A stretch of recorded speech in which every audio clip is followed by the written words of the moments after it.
एक जिंदा दिल इंसान जिसके चेहरे पर बराबर हो मुस्कान, यही है हमारे टंडन जी की पहचान। उनके गुणों का जहां तक सवाल है, बहुत सारे हैं। बहुत विस्तार में जाकर उसकी चर्चा करने का भी कोई औचित्य नहीं है, क्योंकि बहुत सारे लोगों ने बहुत सारी बातें उनके बारे में कही हैं। मुझे याद है कि जब भी दिल्ली में भी जब वो सांसद थे और मैं भी सांसद था गाजियाबाद से, तो हम लोगों की भेंट होती थी। कह रहे कहें लखनऊ का चाट खाए बहुत दिन हो गया, जब इस बार लखनऊ आना तो आप मेरे घर जरूर आना चाट खाने। और मैं कहना चाहता हूं कि वह सुखद अवसर मुझे कई बार आदरणीय टंडन जी के साथ जो है मुझे प्राप्त हुआ है। और लखनऊ के बारे में जितनी बारीक जानकारी टंडन जी के पास थी, मैं कह सकता हूं कि अन्य किसी के मुंह से लखनऊ के बारे में उतनी बारीक जानकारी हमने हासिल कभी नहीं की है।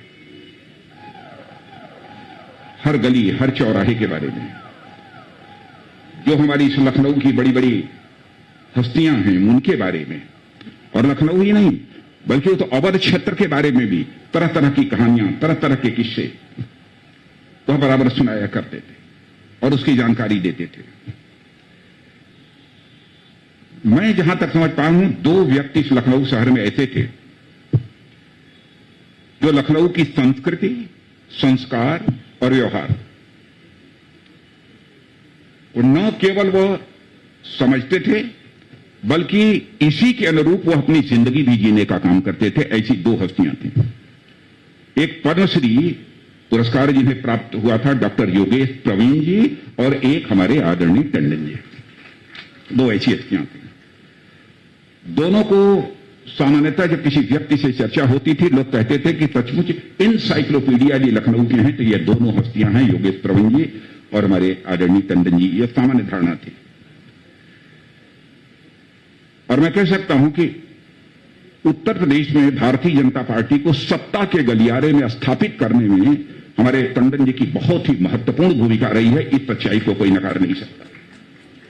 कुछ लोग ये कहते हैं कि लखनऊ के अंदर ही उनकी महत्वपूर्ण भूमिका रही है, लेकिन लंबे समय से, क्योंकि पहली बार 25.5 साल 26 साल की उम्र में मैं विधायक बना था 77 में, 77 में, तब से आदरणीय टंडन जी के बारे में अच्छी तरह मैं जानता हूं। तब से उनकी बराबर उत्तर प्रदेश की राजनीति में भूमिका को बहुत ही नजदीक से देखने का अवसर मिला है और समझने का अवसर मिला है।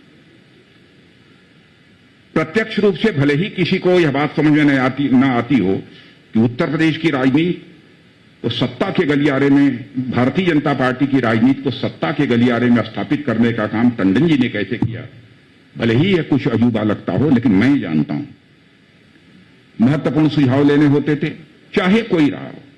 मैं कहता हूं आदरणीय कल्याण सिंह जी, हम हों, आदरणीय कल्लाद जी हों, सब यदि कोई महत्वपूर्ण कोई निर्णय लेना होता था तो उसमें निश्चित रूप से हमारे आदरणीय टंडन जी की भागीदारी रहती थी और बराबर उनके महत्वपूर्ण कुछ सुझाव रहा करते थे। इसीलिए मैंने कहा कि उत्तर प्रदेश को, भारतीय जनता पार्टी को सत्ता के गलियारे में स्थापित करने में भी हमारे टंडन जी की बहुत ही महत्वपूर्ण भूमिका रही है।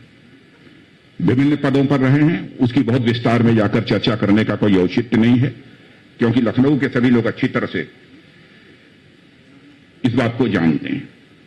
मैं टंडन जी के बारे में प्रमुख रूप से 4 बातों की मैं चर्चा करना चाहता हूं, जो उनके अंदर विशेष रूप से 4 गुण थे, और उनसे जो सीख हम सबको मिलती है वो यही मिलती है। व्यक्ति का चाहे पद कितना ही बड़ा क्यों न हो, व्यक्ति का कद चाहे कितना भी बड़ा क्यों न हो, उसे अपनी जमीन से कभी नहीं कटना चाहिए। यह सीखना हो किसी को तो वह टंडन जी से सीख। यह मैंने उनके देखा था। बड़े बड़े पदों पर रहे, लेकिन आम लोगों से वह कभी कटे नहीं, क्योंकि इस आवास में जहां पर वह रहते थे, मुझे कई बार जाने का अवसर मिला है। जब भी मैं पहुंचता था तो गरीब से लेकर और जो धनाढ्य माने जाते थे, हर तरह के लोग उनके आवास पर हमको देखने को दिखाई देते थे, और सबसे बहुत ही प्यार के साथ टंडन जी की बराबर बातचीत करते हुए भी हमने उनको प्रत्यक्ष रूप से देखा है। दूसरी बात, संबंधों का निर्वाह उनके जीवन में हमने देखी है। हर दल के व्यक्ति के साथ उनके रिश्ते अच्छे थे। आप ये कहेंगे कि हर दल, मैं कहूंगा समाजवादी पार्टी हो, बहुजन समाज पार्टी हो, कांग्रेस पार्टी हो, जितनी भी पार्टियां हैं सभी पार्टी के नेताओं के साथ अच्छे रिश्ते थे। और चाहे कोई व्यक्ति किसी जाति का हो, पंथ का हो, मजहब का हो, उसके साथ भी उनके बहुत ही अच्छे रिश्ते रहे और सब लोग उनके ऊपर भरोसा और विश्वास करते थे। राजनीतिक जीवन में संबंधों को बनाकर रखना, संबंधों को बराबर जीवंत बनाकर रखना यदि किसी को सीखना हो तो टंडन जी से सीख सकता है। यह मैंने उनके अंदर देखा है। अब यहां तक संबंधों की गहराई समझ सकते हैं कि मायावती जी भी यहां मुख्यमंत्री थे, उस समय भी उन्होंने कहा टंडन जी हमारे भाई हैं। इसको भी मैं भूल नहीं सकता और उसकी बहुत चर्चा हुई थी उस समय। टंडन जी के इस व्यवहार से हम इस नतीजे पर पहुंचते हैं कि राजनीति में मतभेद तो हो सकते हैं लेकिन मनभेद किसी भी सूरत में नहीं होना चाहिए। यह टंडन जी के इस व्यवहार से हमको सीख मिलती। तीसरी बात, राष्ट्रीय और प्रादेशिक मुद्दों पर भी उनसे चर्चा आप करें तो बराबर कुछ न कुछ जानकारी देते ही थे। और साथ ही साथ यदि लखनऊ की गलियों के बारे में भी चर्चा करें तो उसकी भी वो जानकारी देते थे। एक टंडन जी की विशेषता यह भी थी। और चौथी बात जो टंडन जी के अंदर हमने देखी, लखनऊ में रहते हुए जो हमने देखी, उन्होंने विकास की राजनीति की है। शायद इसीलिए लोग उनको विकास पुरुष इस उपाधि से बराबर नवाजते थे। जब कभी भी भाषण वगैरह के लिए नाम आमंत्रित करना रहता था टंडन जी का तो लोग विकास पुरुष कहकर ही लोग उसे आमंत्रित करते थे। कई स्थानों पर जो चौड़ी चौड़ी सड़कें बनी हैं, पुराने लखनऊ में भी कई भवनों को सजाने का, संवारने का काम जो टंडन जी ने किया है उससे आप सब अच्छी तरह परिचित हैं और बतलाने की आवश्यकता नहीं है। और मैं कह सकता हूं कि आदरणीय अटल जी के साथ जो जिस प्रकार की भूमिका उन्होंने निभाई है, किसी ने कहा कि राम और हनुमान, मैं तो सचमुच उन दोनों लोगों के रिश्ते को जो मैं देखता था, यदि मैं कहूं क्या अटल बिहारी वाजपेयी जी को मैं यदि श्री राम की भूमिका के में देखता था तो उस समय लखनऊ के लिए आदरणीय टंडन जी को मैं लखनऊ के लखन की भूमिका में देखता था। यह रिश्ता दोनों का। और अटल जी तो सचमुच उनको बेहद प्यार करते थे और प्यार ही नहीं करते थे, उन पर वह पूरी तरह से विश्वास भी करते थे। और उनकी सबसे बड़ी मौलिकता थी टंडन जी की, बराबर उनके अंदर सबसे जुड़ने का भाव होता था। इतना ही नहीं, अपनापन देने का भी भाव होता था। और इसके कारण सबका हो जाने का भी भाव उनके अंदर बराबर बना रहता था। यह टंडन जी के व्यक्तित्व की एक सबसे बड़ी विशेषता थी।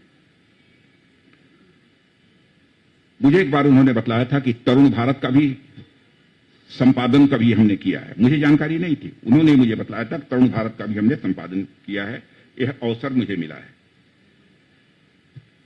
और उसका विमोचन एक अंक का तरुण भारत का यदि किसी ने किया था तो अमृतलाल जी नागर ने किया था उसका विमोचन। और अमृतलाल जी नागर के बारे में कहा जाता था कि वो लखनऊ को एक बहुत समझने वाले और लोगों को समझाने वाले एक ऐसे वह साहित्यकार थे।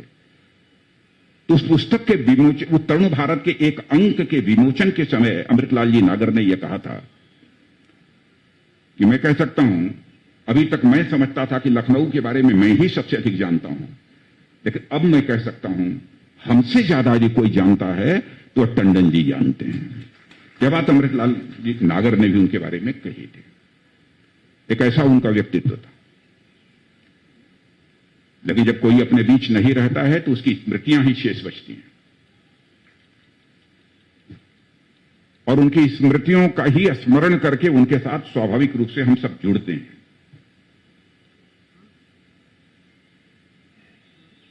और गोपाल जी टंडन उनकी वारिश हैं।